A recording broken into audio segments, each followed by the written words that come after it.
ಸ್ನೇಹಿತರೆ, ಮೀಡಿಯಾ ಮಾಸ್ಟರ್ಸ್ಗೆ ಸ್ವಾಗತ ಸುಸ್ವಾಗತ. ಗೆಳೆಯರೆ, ಕುಂಭಮೇಳ ಸಂಪನ್ನವಾಗಿದೆ. ಉತ್ತರ ಪ್ರದೇಶ ಸರ್ಕಾರ ಕೊಟ್ಟಿರೋ ಅಂಕಿಅಂಶಗಳ ಪ್ರಕಾರ ಈ ಕುಂಭಮೇಳದಲ್ಲಿ 66 ಕೋಟಿ ಮಂದಿ ತೀರ್ಥ ಸ್ನಾನವನ್ನು ಮಾಡಿದ್ದಾರೆ. ಶಿವರಾತ್ರಿಯ ದಿನ ಕುಂಭಮೇಳಕ್ಕೆ ತೆರೆ ಬಿದ್ದಿದ್ರೂ ಕೂಡ ಅಲ್ಲಿಗೆ ಹೋಗ್ತಾ ಇರೋ ಭಕ್ತರ ಸಂಖ್ಯೆ ಇನ್ನೂ ಕಡಿಮೆ ಏನಾದಂತಿಲ್ಲ. ಇನ್ನು ಅಲ್ಲಿನ ಸರ್ಕಾರ ಕೂಡ ಎಲ್ಲ ಮುಗಿದು ಹೋಯಿತು ಅಂತ ಗಂಗೆಯಲ್ಲಿ ಕೈ ತೊಳ್ಕೊಂಡು ಸುಮ್ಮನಾಗಿಲ್ಲ. ಬದಲಾಗಿ ಸ್ವತಃ ಮುಖ್ಯಮಂತ್ರಿ ಯೋಗಿ ಆದಿತ್ಯನಾಥ್ ಪ್ರಯಾಗ್ರಾಜ್ನ ಸ್ವಚ್ಛತೆಗೆ ಚಾಲನೆಯನ್ನು ಕೊಟ್ಟಿದ್ದಾರೆ. ಅಲ್ಲಿ ದುಡಿದ ಕಾರ್ಮಿಕರ ವೇತನಗಳನ್ನು ದ್ವಿಗುಣಗೊಳಿಸುವ ಮೂಲಕ ಅವರಿಗೊಂದು ಕೃತಜ್ಞತೆಯನ್ನು ಸಲ್ಲಿಸಿದ್ದಾರೆ. ಅವ್ರ ಜೊತೆ ಕೂತು ಊಟ ಮಾಡಿದ್ದಾರೆ. ಈ ಮೂಲಕ ಪ್ರಯಾಗ್ರಾಜಲ್ಲಿ ನಡೆದದ್ದು ವ್ಯಾಪಾರಿ ಉತ್ಸವ ಅಲ್ಲ, ಅದು ಧಾರ್ಮಿಕ ಉತ್ಸವ. ಆ ಉತ್ಸವ ನಡೆದ ಸ್ಥಳ ನಮಗೆ ಪವಿತ್ರವಾದದ್ದು, ಅದನ್ನು ನಾವು ಶುಭ್ರವಾಗಿ ಇಟ್ಟುಕೊಳ್ತೀವಿ ಅನ್ನೋ ಸಂದೇಶವನ್ನು ಕೊಟ್ಟಿದ್ದಾರೆ. ಇದೇ ವೇಳೆ ಕುಂಭಮೇಳಕ್ಕಾಗಿ ಪ್ರಯಾಗ್ರಾಜ್ಗೆ ಕೋಟ್ಯಂತರ ಭಕ್ತರನ್ನು ಕರ್ಕೊಂಡು ಬಂದ ರೈಲ್ವೆ ಇಲಾಖೆಯ ಕಾರ್ಯಕ್ಷಮತೆಯ ಬಗ್ಗೆ ಸಚಿವ ಅಶ್ವಿನಿ ವೈಷ್ಣವ್ ಮೆಚ್ಚುಗೆಯನ್ನು ವ್ಯಕ್ತಪಡಿಸಿದ್ದಾರೆ. ಇನ್ನು ಪ್ರಯಾಗದ ವಿಮಾನ ನಿಲ್ದಾಣದಲ್ಲಿ ದಾಖಲೆ ಪ್ರಮಾಣದ ಪ್ರಯಾಣಿಕರು ಸಂಚರಿಸಿದ್ದಾರೆ. ಇದೆಲ್ಲದರ ಜೊತೆಗೆ ಪ್ರಯಾಗ್ರಾಜ್ನ ರಸ್ತೆಗಳು ವಾಹನಗಳಿಂದ ತುಂಬಿ ಹೋಗಿದ್ದ ಮಾಹಿತಿಯನ್ನು ಸರ್ಕಾರ ಕೊಟ್ಟಿದೆ. ಹಾಗಾದರೆ ಕುಂಭಮೇಳದ ನಂತರ ಅಲ್ಲಿನ ಪರಿಸ್ಥಿತಿ ಹೇಗಿದೆ? ಮುಂದಿನ ಕುಂಭಮೇಳ ಜನರ ನಿರೀಕ್ಷೆಗಳನ್ನು ಹೆಚ್ಚಿಸಿದೆಯಾ? ಹಾಗೆಯೇ ಮುಂದಿನ 5 ವರ್ಷಗಳಲ್ಲಿ ಭಾರತದಲ್ಲಿ ಎಷ್ಟು ಕುಂಭಮೇಳಗಳು ನಡೆಯುತ್ತವೆ ಮತ್ತು 66 ಕೋಟಿ ಜನ ಕುಂಭಮೇಳದಲ್ಲಿ ಭಾಗಿಯಾಗಿದ್ರು ಅನ್ನೋದು ಎಷ್ಟರ ಮಟ್ಟಿಗೆ ಸತ್ಯ ಅನ್ನೋ ಬಗ್ಗೆ ಕೂಡ ಒಂದಷ್ಟು ಮಾಹಿತಿಯನ್ನು ನಾವಿಲ್ಲಿ ನೋಡೋಣ.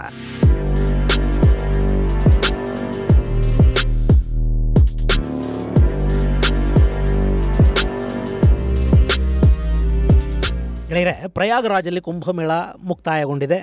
ಇದು 12 ವರ್ಷಗಳಿಗೆ ಒಮ್ಮೆ ನಡೆಯುವ ಕುಂಭಮೇಳವಾಗಿದ್ದು, ಈ ಬಾರಿಯ ಗ್ರಹಗತಿಗಳ ಆಧಾರದಲ್ಲಿ ಇದನ್ನು 144 ವರ್ಷಗಳಿಗೆ ಸಂಭವಿಸುವ ಮಹಾಕುಂಭಮೇಳ ಅಂತ ಹೇಳಲಾಗಿತ್ತು.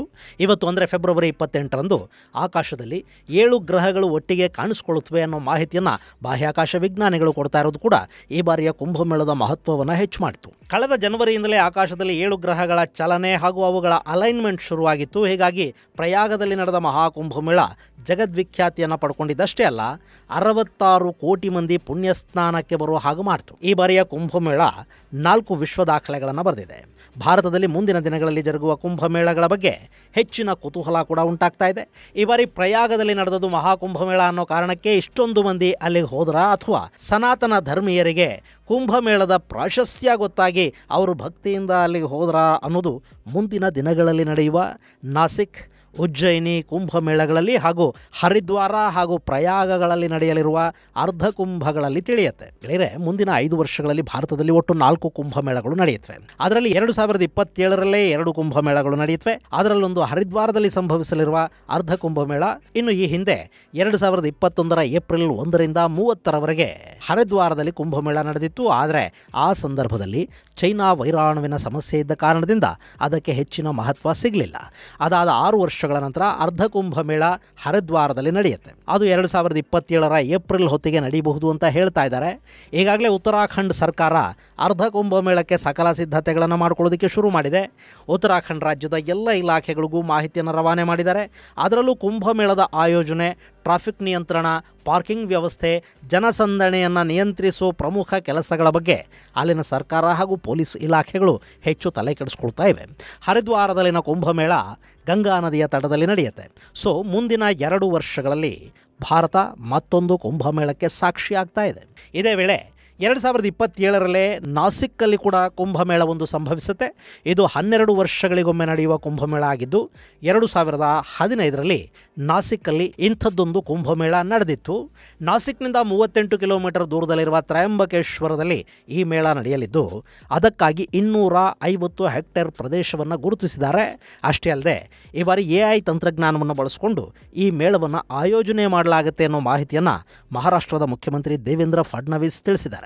ಇನ್ನು ನಾಸಿಕ್ನಲ್ಲಿನ ಕುಂಭಮೇಳ ಗೋದಾವರಿ ನದಿಯ ತಟದಲ್ಲಿ ನಡೆಯಲಿದ್ದು, ಜುಲೈ 17ರಂದು ಪ್ರಾರಂಭವಾಗುವ ಈ ಮೇಳ ಆಗಸ್ಟ್ 17ಕ್ಕೆ ಪೂರ್ಣಗೊಳ್ಳುತ್ತೆ. ಈ ಕುಂಭಮೇಳ ನಡೆಯಲಿರುವ ತ್ರಯಂಬಕೇಶ್ವರ ಕ್ಷೇತ್ರ ಭಾರತದ 12 ಜ್ಯೋತಿರ್ಲಿಂಗ ಕ್ಷೇತ್ರಗಳ ಪೈಕಿ ಒಂದು ಅಂತ ಗುರುತಿಸಿಕೊಂಡಿದೆ.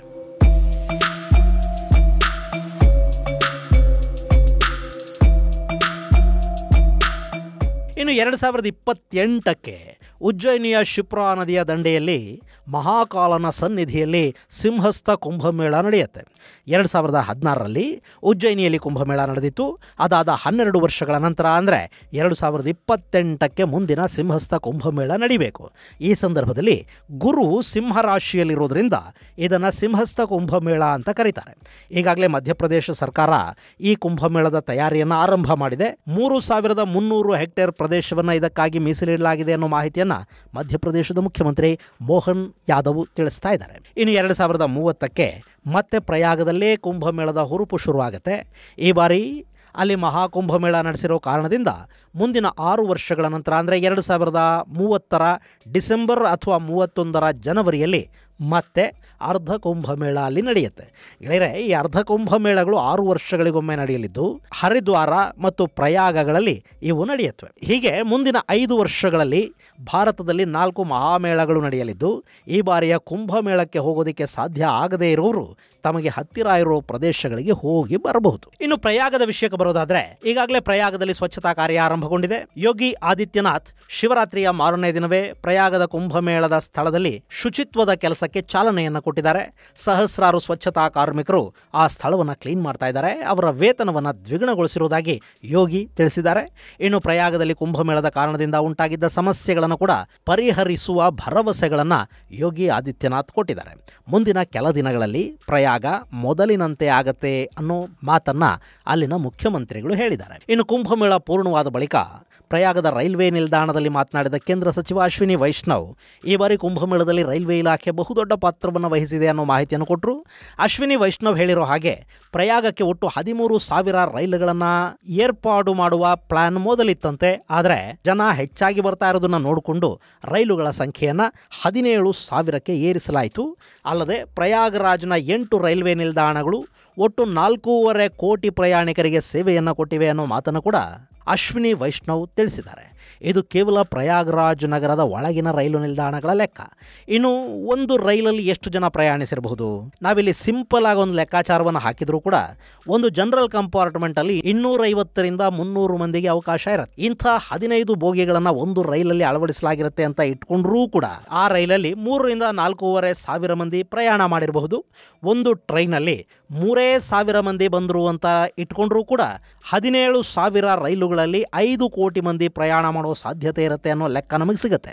ಇದನ್ನು ರೈಲ್ವೆ ಇಲಾಖೆ ಕೂಡ ಹೇಳ್ತಾ ಇದೆ. ಆದರೆ ನಾವಿಲ್ಲಿ ಗಮನಿಸಬೇಕಾದ ಅಂಶ ಏನು ಅಂದರೆ, ರೈಲ್ವೆ ಇಲಾಖೆ ಟಿಕೆಟ್ ತಗೊಂಡು ಪ್ರಯಾಣ ಮಾಡಿದವರ ವಿವರಗಳನ್ನು ಮಾತ್ರ ಕೊಡುತ್ತೆ. ಆದರೆ ನಮ್ಮಲ್ಲಿ ಉತ್ತರದ ಕಡೆಗೆ ನೀವು ಹೋದಷ್ಟು ಟಿಕೆಟ್ ತಗೊಳ್ಳೋರಿಗಿಂತ ಟಿಕೆಟ್ ಇಲ್ಲದೆ ರೈಲು ಹತ್ತೋರೇ ಹೆಚ್ಚಿರ್ತಾರೆ.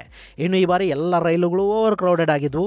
ಒಂದು ಬೋಗಿಯಲ್ಲಿ 300 ಜನಕ್ಕೆ ಅವಕಾಶ ಆಗೋದಾದರೆ ಅದರಲ್ಲಿ 450ರಿಂದ 500 ಜನ ಇರ್ತಾ ಇದ್ರು. ಪ್ರಯಾಗಕ್ಕೆ ಹೋದ ಮತ್ತು ಅಲ್ಲಿಂದ ಬಂದ ಯಾವ ರೈಲಲ್ಲೂ ಕಾಲಿಡೋದಕ್ಕೆ ಕೂಡ ಜಾಗ ಇರಲಿಲ್ಲ. ಅದೆಲ್ಲದರ ಲೆಕ್ಕ ತಗೊಂಡ್ರೆ ರೈಲುಗಳ ಮೂಲಕ ಪ್ರಯಾಗಕ್ಕೆ ಬಂದವರ ಸಂಖ್ಯೆ 8ರಿಂದ 10 ಕೋಟಿಯನ್ನು ಮುಟ್ಟೋ ಸಾಧ್ಯತೆ ಇರುತ್ತೆ. ಇನ್ನು ನೇರವಾಗಿ ರೈಲಲ್ಲಿ ಪ್ರಯಾಗಕ್ಕೆ ಬಂದವರಲ್ಲದೆ ಅಕ್ಕಪಕ್ಕದ ರೈಲು ನಿಲ್ದಾಣಗಳಿಗೆ ಬಂದು ಅಲ್ಲಿಂದ ಬೇರೆ ಬೇರೆ ರೀತಿಯಲ್ಲಿ ಪ್ರಯಾಗಕ್ಕೆ ಬಂದವರು ಇದ್ದಾರೆ. ಅವರೆಲ್ಲರನ್ನ ಲೆಕ್ಕ ಹಾಕಿದರೆ ಭಾರತೀಯ ರೈಲ್ವೆ ಒಂದೇ ಸುಮಾರು 10ರಿಂದ 12 ಕೋಟಿ ಜನರನ್ನು ಪ್ರಯಾಗಕ್ಕೆ ತಲುಪಿಸಿರುವ ಸಾಧ್ಯತೆ ಇದೆ. ಇನ್ನು ವಿಮಾನಗಳು ಕೂಡ ಸಾಕಷ್ಟು ಭಕ್ತರನ್ನು ಪ್ರಯಾಗಕ್ಕೆ ಕರ್ಕೊಂಡು ಹೋಗಿವೆ. ಪ್ರಯಾಗರಾಜ್ ವಿಮಾನ ನಿಲ್ದಾಣದ ಮೂಲಕ 5-6 ಲಕ್ಷ ಮಂದಿ ಬಂದಿರಬಹುದು ಅಂತ ಹೇಳ್ತಾ ಇದ್ದಾರೆ. ಹಾಗೆ ಲಖನೌ ವಿಮಾನ ನಿಲ್ದಾಣ, ಅಯೋಧ್ಯೆಯ ವಿಮಾನ ನಿಲ್ದಾಣ, ವಾರಣಾಸಿಯ ವಿಮಾನ ನಿಲ್ದಾಣದ ಮೂಲಕ ಕೂಡ ಜನ ಪ್ರಯಾಗಕ್ಕೆ ಹೋಗಿದ್ದಾರೆ.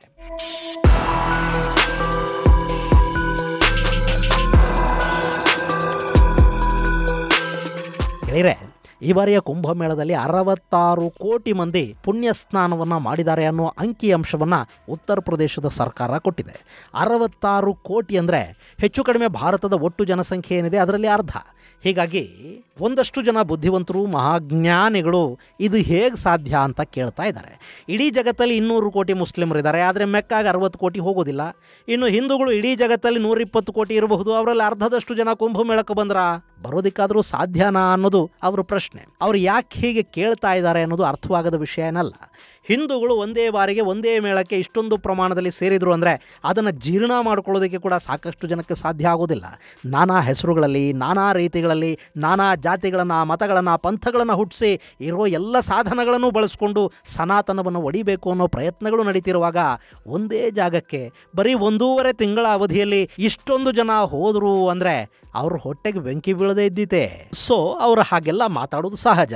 ಹೊಟ್ಟೆ ಉರ್ಕೊಳ್ಳೋರಿಗೆಲ್ಲ ಮಜ್ಜಿಗೆ ಕೊಟ್ಟು ತಣ್ಣಗೆ ಮಾಡಬೇಕಾದ ಅಗತ್ಯನೂ ನಮಗಿಲ್ಲ. ಆದರೆ ಗೆಳೆಯರೆ, ಮೆಕ್ಕಾಗೆ ಪ್ರತಿ ವರ್ಷ ಸುಮಾರು 2 ಕೋಟಿ ಮಂದಿ ಭೇಟಿ ಕೊಡ್ತಾರೆ. ಅದಕ್ಕಿಂತ ಹೆಚ್ಚು ಜನಕ್ಕೆ ಸೌದಿ ಅರೇಬಿಯಾ ಅವಕಾಶವನ್ನು ಕೊಡೋದಿಲ್ಲ, ಯಾಕೆಂದ್ರೆ ವ್ಯವಸ್ಥೆ ಮಾಡೋದು ಕಷ್ಟ ಆಗುತ್ತೆ ಅಂತ. ಹಾಗೆ ಮೆಕ್ಕಾಗೆ ಪ್ರತಿ ವರ್ಷನೂ ಹೋಗಬಹುದು, ಈಗಲ್ಲದೆ ಇದ್ರೆ ಮುಂದಿನ ವರ್ಷ. ಆದರೆ ಈ ಕುಂಭಮೇಳ ಅನ್ನೋದು ಹಾಗಲ್ಲ. ಇದು 12 ವರ್ಷಗಳಿಗೆ ಒಮ್ಮೆ ಆಗೋದು. ಇನ್ನು ಈ ಬಾರಿಯ ಕುಂಭ ಅಂತೂ ಮಹಾಕುಂಭ 144 ವರ್ಷಗಳ ನಂತರ ಆಗ್ತಾ ಇದ್ದಿದ್ದು ಅಂತ ಹೇಳ್ತಾ ಇದ್ದಾರೆ. ಅದಕ್ಕೆ ಸರಿಯಾಗಿ ಈ ಬಾರಿ 7 ಗ್ರಹಗಳು ಒಂದೇ ರೇಖೆಗೆ ಬರ್ತಾ ಇರೋ ಸಮಯ ಇದು. ಹೀಗಾಗಿ ಮಹಾಕುಂಭಕ್ಕೆ ಹೋಗುವವರ ಸಂಖ್ಯೆ ಈ ಬಾರಿ ಹೆಚ್ಚಾಗಿರುವ ಸಾಧ್ಯತೆ ಕೂಡ ಇದೆ. ಹಾಗೆ ಈ ಬಾರಿ ಕುಂಭಮೇಳಕ್ಕೆ ಎಷ್ಟು ಜನ ಬಂದಿದ್ರು ಅನ್ನೋದನ್ನು ಲೆಕ್ಕ ಹಾಕೋದಕ್ಕೆ ಆರ್ಟಿಫಿಷಿಯಲ್ ಇಂಟೆಲಿಜೆನ್ಸ್ನ ಬಳಕೆ ಆಗಿದೆ. ಕ್ಯಾಮರಾಗಳನ್ನು ಅಳವಡಿಸಿ AI ಮೂಲಕ ಲೆಕ್ಕ ತಗೊಳ್ಳೋ ಪ್ರಯತ್ನ ಮಾಡಿದ್ದಾರೆ. ಆ ಲೆಕ್ಕಾಚಾರಗಳ ಪ್ರಕಾರ ಬಂದವರು 66 ಕೋಟಿ ಅಂತ ಉತ್ತರ ಪ್ರದೇಶದ ಪೊಲೀಸ್ ಇಲಾಖೆ ಹೇಳಿದೆ. ಹಾಗೆ ದಕ್ಷಿಣದಿಂದಲೇ ಈ ಬಾರಿ ಒಂದು ದೊಡ್ಡ ಜನಪ್ರವಾಹನೇ ಪ್ರಯಾಗಕ್ಕೆ ಹೋಗಿತ್ತು. ಹೀಗಿರುವಾಗ ಉತ್ತರ ಭಾರತದ ಜನ ಇನ್ನೆಷ್ಟು ಬಂದಿರಬಹುದು? ಗೆಳೆಯರೆ, ಉತ್ತರ ಪ್ರದೇಶ ಒಂದರಲ್ಲೇ 22 ಕೋಟಿ ಜನ ಇದ್ದಾರೆ. ಅದರಲ್ಲಿ ಹಿಂದೂಗಳಲ್ಲದವರು, ನಾಸ್ತಿಕರು, ಅವರು ಇವರು ಎಲ್ಲ ಸೇರಿದ್ರು ಒಂದು 6 ಕೋಟಿ ಅಂತ ಇಟ್ಕೊಂಡ್ರು ಕೂಡ ಇನ್ನು 16 ಕೋಟಿ ಹಿಂದೂಗಳಾದರು. ಅವರಲ್ಲಿ 60% ಜನ ಬಂದಿದ್ದಾರೆ ಅಂದ್ಕೊಂಡ್ರು ಸುಮಾರು 9.5ರಿಂದ 10 ಕೋಟಿ ಆಯಿತು. ಹಾಗೆಯೇ ಬಿಹಾರ, ಜಾರ್ಖಂಡ, ಮಧ್ಯಪ್ರದೇಶ, ಮಹಾರಾಷ್ಟ್ರ, ರಾಜಸ್ಥಾನ, ಹರಿಯಾಣ, ದೆಹಲಿ, ಪಂಜಾಬ್, ಉತ್ತರಾಖಂಡ್, ಛತ್ತೀಸ್ಗಢ ಹೀಗೆ ಬೇರೆ ಬೇರೆ ರಾಜ್ಯಗಳಿಂದ ಬಂದವರ ಸಂಖ್ಯೆ ಕೂಡ ತುಂಬ ದೊಡ್ಡದೆ. ಆ ರಾಜ್ಯಗಳ ಜನಸಂಖ್ಯೆಯಲ್ಲಿ 1/3 ಭಾಗದಷ್ಟು ಜನ ಬಂದಿದ್ದಾರೆ ಅಂತ ಅಂದರೂ ಕೂಡ ಎಷ್ಟು ಕೋಟಿ ಜನ ಆಗಬಹುದು ಲೆಕ್ಕ ಹಾಕೊಳ್ಳಿ. ಹಾಗೆ ನೇಪಾಳ, ಭೂತಾನ್ ಸೇರಿದಂತೆ ಅಕ್ಕಪಕ್ಕದ ದೇಶಗಳಿಂದ ಬಂದವರು, ಪಾಕಿಸ್ತಾನದಿಂದ ಕೂಡ ಒಂದಷ್ಟು ಜನ ಹಿಂದೂಗಳು ಒಂದು ಪವಿತ್ರ ಸ್ನಾನವನ್ನು ಮಾಡಿದ್ದಾರೆ. ಅಂದರೆ ಉತ್ತರದ ಜನಕ್ಕೆ ಕುಂಭದ ಮೇಲಿನ ಭಕ್ತಿ ಎಷ್ಟಿರಬಹುದು ಒಂದ್ಸರಿ ಯೋಚನೆ ಮಾಡಿ. ಇನ್ನು ಕರ್ನಾಟಕ ಮತ್ತು ತೆಲಂಗಾಣದಿಂದ ಈ ಬಾರಿ ಅತಿ ಹೆಚ್ಚು ಜನ ಪ್ರಯಾಗಕ್ಕೆ ಹೋಗಿದ್ದಾರೆ. ಮನೆಯಲ್ಲೂ ಕೂತು ಮಾತಾಡೋರಿಗೆ ಗೊತ್ತಿಲ್ಲದೆ ಇರಬಹುದು, ಆದರೆ ಈ ಬಾರಿ ದಕ್ಷಿಣದಿಂದ ಪ್ರಯಾಗದ ರಸ್ತೆಯಲ್ಲಿ ಪ್ರಯಾಣ ಮಾಡ್ತಾ ಇದ್ದ 10ರಲ್ಲಿ 4 ವಾಹನಗಳು ಕರ್ನಾಟಕದ ರಿಜಿಸ್ಟ್ರೇಷನ್ ನಂಬರನ್ನು ಹೊಂದಿದ್ವು. ಇನ್ನಷ್ಟು ವಾಹನಗಳು ತೆಲಂಗಾಣ, ಆಂಧ್ರದಿಂದ ಬಂದಿದ್ವು. ಇನ್ನು ಪ್ರಯಾಗದಲ್ಲಿ ಕೂಡ ಪಾರ್ಕಿಂಗ್ ಲಾಟಲ್ಲಿ ಸಾಕಷ್ಟು ದಕ್ಷಿಣದ ರಿಜಿಸ್ಟ್ರೇಷನ್ ಇದ್ದ ವಾಹನಗಳು ಕಾಣ್ತಾ ಇದ್ವು. ಇನ್ನು ನಮ್ಮ ಉತ್ತರ ಕರ್ನಾಟಕದ ಸಾಕಷ್ಟು ಜನ ಕ್ರೂಸರ್ಗಳನ್ನು ಮಾಡ್ಕೊಂಡು ಅಲ್ಲಿಗೆ ಹೋಗಿ ಬಂದಿದ್ದಾರೆ. ಇನ್ನು ಕೆಲವರು ಅಂದರೆ ಅಲ್ಲಿನ ಸುತ್ತಮುತ್ತಲಿನ ಜನ 4-5 ಬಾರಿ ಪ್ರಯಾಗಕ್ಕೆ ಭೇಟಿ ಕೊಟ್ಟಿರೋದು, ನದಿಯಲ್ಲಿ ಮುಳುಗಿರೋದು ಉಂಟು. ಹೀಗಾಗಿ ಅಲ್ಲಿ ಸುಮಾರು 66 ಕೋಟಿ ಜನ ಪುಣ್ಯ ಸ್ನಾನಕ್ಕೆ ನೀರಿಗಿಳಿದಿದ್ರು ಅನ್ನೋ ಸರ್ಕಾರದ ಮಾಹಿತಿ ಸ್ವಲ್ಪ ಹೆಚ್ಚು ಕಡಿಮೆ ಸರಿ ಇದ್ರೂ ಇರಬಹುದು. ಗೆಳೆಯರೆ, ನಿಮಗೆ ಆಶ್ಚರ್ಯ ಆಗಬಹುದು. ನಿಂದಕರಿರಬೇಕು, ಹಂದಿ ಇದ್ದರೆ ಕೇರಿ ಹೇಗೆ ಶುದ್ಧಿಯೋ ಹಾಗೆ ನಿಂದಕರಿರಬೇಕು ಅಂತ ಪುರಂದರದಾಸರು ಹೇಳಿದ್ದಾರೆ. ಕುಂಭದ ವಿಷಯದಲ್ಲಿ ಕೂಡ ಇದು ಎಷ್ಟು ನಿಜ ಆಗಿದೆ ಅಂದರೆ ಈ ಬಾರಿಯ ಕುಂಭಕ್ಕೆ ಅತಿ ಹೆಚ್ಚು ಜನರನ್ನು ಕರೆತಂದದ್ದು ಆ ನಿಂದಕರು ಮತ್ತು ನಿಂದನೇನೆ. ಕುಂಭಮೇಳದಲ್ಲಿ ಒಂದು ಅವಘಡ ಆಯಿತು. ತಕ್ಷಣ ಅದನ್ನು ಮೃತ್ಯುಕುಂಭ ಅಂತ ಮಮತಾ ಬ್ಯಾನರ್ಜಿ ಕರೆದುಬಿಟ್ರು. ಅದಾದ ಮೇಲೆ ಪಶ್ಚಿಮ ಬಂಗಾಳದಿಂದ ಜನ ಪ್ರಯಾಗಕ್ಕೆ ಬರೋದು ಹೆಚ್ಚಾಗ್ತಾ ಹೋಯಿತು. ನಮ್ಮ ಕಾಂಗ್ರೆಸ್ ನಾಯಕರೊಬ್ಬರು ಕುಂಭಮೇಳಕ್ಕೆ ಹೋದ್ರೇನು ಬಡತನ ಹೋಗುತ್ತಾ ಅಂತ ಕೇಳಿದರು. ಬಡತನ ಹೋಯ್ತೋ ಇಲ್ಲೋ ಗೊತ್ತಿಲ್ಲ, ಆದರೆ ಕರ್ನಾಟಕದಿಂದ ಅಲ್ಲಿಗೆ ಹೋಗೋರ ಸಂಖ್ಯೆ ಮಾತ್ರ ಹೆಚ್ಚಾಯಿತು. ಹೀಗಾಗಿ ಉತ್ತರ ಪ್ರದೇಶದ ಸರ್ಕಾರ ಆ ನಿಂದಕರಿಗೆ ಕೂಡ ಧನ್ಯವಾದವನ್ನು ತಿಳಿಸಬೇಕಿತ್ತು. ಆದರೆ ಯೋಗಿ ಮತ್ತು ಮೋದಿ ಇಬ್ಬರು ತಮ್ಮ ಭಾಷಣದಲ್ಲಿ ಅವರನ್ನು ನೆನಪು ಮಾಡಿಕೊಂಡಿಲ್ಲ. ಇದು ಇವರಿಂದಾದ ಮಹಾಪರಾಧ. ಸಹಾಯ ಮಾಡಿದವರನ್ನು ಯಾರನ್ನೂ ಯಾವತ್ತೂ ಮರಿಬಾರದು. ಹೀಗಾಗಿ ನಿಂದಕರನ್ನು ನೆನಪು ಮಾಡಿಕೊಳ್ಳದೆ ಅವರು ದೊಡ್ಡ ಅಪರಾಧವನ್ನು ಮಾಡಿದ್ದಾರೆ ಮತ್ತು ಇದು ಸಭ್ಯತೆ ಅಲ್ಲ. ಒಟ್ಟಲ್ಲಿ ಈ ಬಾರಿಯ ಕುಂಭಮೇಳವನ್ನು ಯಶಸ್ವಿಯಾಗಿ ನಿಭಾಯಿಸಿದ ಯೋಗಿ ಸರ್ಕಾರ ಬೇರೆ ರಾಜ್ಯಗಳಿಗೆ ಮಾದರಿಯಾಗಿದೆ. ಅಷ್ಟಲ್ಲದೆ ಕುಂಭಮೇಳದ ನಂತರ ಅಲ್ಲಿ ನಡೀತಿರೋ ಸ್ವಚ್ಛತಾ ಕಾರ್ಯ ಕೂಡ ಗಮನ ಸೆಳೀತಿದೆ. ಹಾಗೆ ತಮ್ಮ ನಿಂದಾಸ್ತುತಿಗಳ ಮೂಲಕ ಕುಂಭದ ಯಶಸ್ಸಿಗೆ ಸಾಕಷ್ಟು ಜನ ಕಾರಣರಾಗಿರೋದು ಉಂಟು. ಈ ಸಂದರ್ಭದಲ್ಲಿ ಅವರು ಕೂಡ ಅಭಿನಂದನಾರ್ಹರೇ. ಮೋದಿ, ಯೋಗಿ ಅವರನ್ನು ನೆನಪು ಮಾಡಿಕೊಳ್ಳದೇ ಇದ್ದರೂ ನಾವು ನೆನಪು ಮಾಡಿಕೊಳ್ಳೋಣ, ಅವರಿಗೂ ಅಭಿನಂದನೆಗಳನ್ನು ಸಲ್ಲಿಸೋಣ. ಇದು ಗೆಳೆಯರೆ ಪ್ರಯಾಗ್ರಾಜ್ನ ಕುಂಭಮೇಳ. ಅದಕ್ಕೆ ಬೆಂಬಲವಾಗಿ ನಿಂತ ರೈಲ್ವೆ ಇಲಾಖೆ ಹಾಗೂ ವಿಮಾನಯಾನ ಸಂಸ್ಥೆಗಳು ಕೊಟ್ಟಿರೋ ಮಾಹಿತಿ ಮತ್ತು ಅಲ್ಲಿಗೆ ಅಷ್ಟೊಂದು ಜನ ಹೇಗೆಲ್ಲ ಬಂದರು ಅನ್ನೋದರ ಕುರಿತಾದ ಒಂದಷ್ಟು ಮಾಹಿತಿ. ಮುಂದಿನ ಸಂಚಿಕೆಯಲ್ಲಿ ಮತ್ತಷ್ಟು ವಿಶೇಷಗಳ ಜೊತೆ ಮತ್ತೆ ಭೇಟಿಯಾಗೋಣ. ಅಲ್ಲಿವರೆಗೆ ಜೈ ಹಿಂದ್, ಜೈ ಕರ್ನಾಟಕ.